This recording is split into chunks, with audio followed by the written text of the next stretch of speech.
Нағыз әйелге тән даналық деген осы екен ғой. Демалыс сайын жазда ауылдағы туыстарыма баратын әдетім бар. Бүгінде ол ауылда әкемнің бір ағасы мен бір інісі ғана тұрады. Бірақ неге екенін қайдам? Екі үй бір шатырдың астында тұрған соң ба, әлде кең, таза пейілдеріне орай ма, әйтеуір солар көп сияқты көрінеді де тұрады.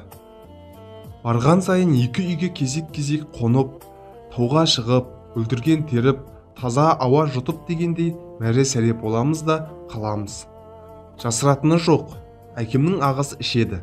Туыстарымыздың ішінде зәрлі суды тастай алмай жүрген жалғыз адам болса, ол сол кісі шығар. Бірақ білесіз бе, сол ағамды мен де, менің әкем де, балалары да, бүкіл ағайын жекжат, ауыл адамдары құрмет тұтып қатты сыйлаймыз. Бірінші сол үйге кіріп амандасамыз. Жүрегімізді сол үйге қалдырып алдымен сол үйден тамақ ішеміз. Бұрын жасы үлкен болған соң солай болу керек шығар деп ойлайтынмын, бірақ олай емес екен.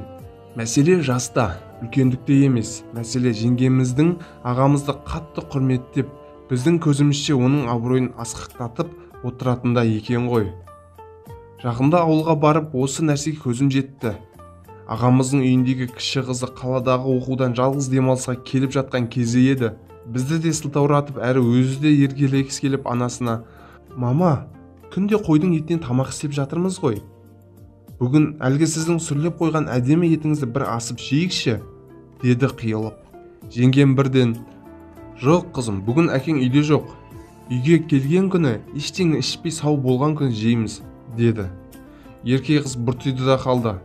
«Ішіп кетсе де сол папамды жақтап отырады екенсіз. Ол бізді ойлап жүр дейсіз бе?» Жеңгемнің сол кездегі түрін көрсеңіз ғой. Көз қарасымен біраз нәрсені түсіндіріп жібергендей болды қызына қарап. «Әкең туралы енді ондай сөз естімейтін болайын», деді. Оның не айтпақ болғаны даусының зілінен ақ сезіліп тұрған еді. Ақыры жеңгемнің айтқаны болды. Әлгі сүрленген ет асылмай келесі күні оның отағасымен бірге желінді. Ағамыз білекті сыбанып жіберіп, ет турап алдымен өзі алды. Кейін тауықтың балапандарындай томпайып отырған балаларды тамаққа қол соза бастады. Жас болған соң қателік жасап қойғанын түсінген әлгі ерке қыз: «Әке, сізге орамал берейін бе? Әке, сізге қасық жетті ме?» деп жүгіріп жүр. Ұлың қанзада болсын десең, әкесін қандай көр деген осы екен ғой. Әрине, жеңгеміз ағасына ренжімейді емес, ренжиді ғой, бірақ оны өзара шешеді. Біздің балалардың көзіне көрсетпейді де. Мұндай әйелді еркекте бағалап қадіріне жетіп тұрмай ма? Нағыз әйелге тән даналық, парасат деген осы екен ғой.